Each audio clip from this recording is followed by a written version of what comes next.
নমস্কার, আজকে একটা স্বাস্থ্যকর ঘরোয়া রেসিপি নিয়ে চলে এসেছি। শীত যায় যায় করে গরম তো চলেই এলো প্রায়। গরম পড়তেই তো শরীরের খেয়ালটা রাখতেই হবে।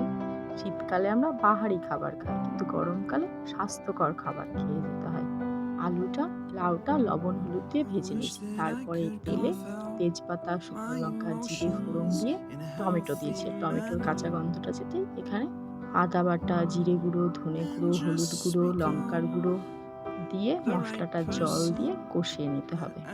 এখানে একটা কথা মনে রাখতে হবে, যেহেতু গুঁড়ো মশলা দিয়েছি, জল দিয়ে মশলাগুলো পুড়ে যাবে না। সুন্দরভাবে কষানো হবে।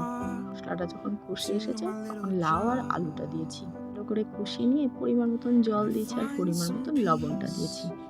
তরকারি কষানোর সময় কিন্তু একটু চিনি দিয়েছিলাম। এই তরকারিটা একটু মিষ্টি মিষ্টিই ভালো লাগে।